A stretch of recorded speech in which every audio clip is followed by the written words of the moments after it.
విశాఖ భీమిలి నియోజకవర్గం ఆనందపురం మండలం వెల్లం గ్రామంలో బీజేపీ కార్యాలయం వద్ద 3 రాష్ట్రాల్లో పార్టీ విజయాల నేపథ్యంలో ఘనంగా విజయోత్సవాలు నిర్వహించారు. కార్యకర్తలు బాణాసంచా కాల్చి స్వీట్లు పంచుకుని సంబరాలు జరుపుకున్నారు. ఈ సందర్భంగా నాయకులు ప్రధాని నరేంద్ర మోదీ నాయకత్వంలో దేశం అభివృద్ధి సంక్షేమం దిశగా ముందుకు సాగుతోందని తెలిపారు. పశ్చిమ బెంగాల్, పుదుచ్చేరి, అస్సాం రాష్ట్రాల్లో బీజేపీ విజయం సాధించడం చారిత్రాత్మకమని పేర్కొన్నారు. కార్యక్రమంలో మండల నాయకులు, కార్యకర్తలు పెద్ద సంఖ్యలో పాల్గొన్నారు.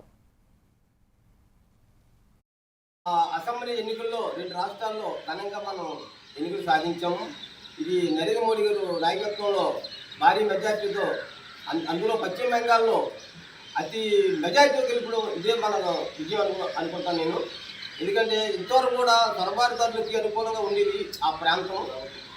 ఇదంతా కూడా నశించిపోయిందని చెప్పేసి మంచి తీర్పు ఇచ్చేది ప్రజలకి శుభాకాంక్షలు తెలియపరుచుకుంటాం మనం. అదేవిధంగా మిగతా రాష్ట్రాలు కూడా మన తమిళనాడు కూడా మనకి పొత్తులో ఉన్నాం మనం. అది కూడా మనం పార్టీ పరంగా కాకుండా కూటమిలో మనమే పరిపాలిస్తామని చెప్పి నేను మనం చేసుకుంటాను. ఈరోజు మన విజయం మోడీ గారిది అనుకుంటాం. మంది కూడా ఉంది అక్కడ. మన కార్యకర్త కష్టపడి పెట్టి గెలిచాం మనం. జై నరేంద్ర మోడీ, జై నరేంద్ర మోడీ,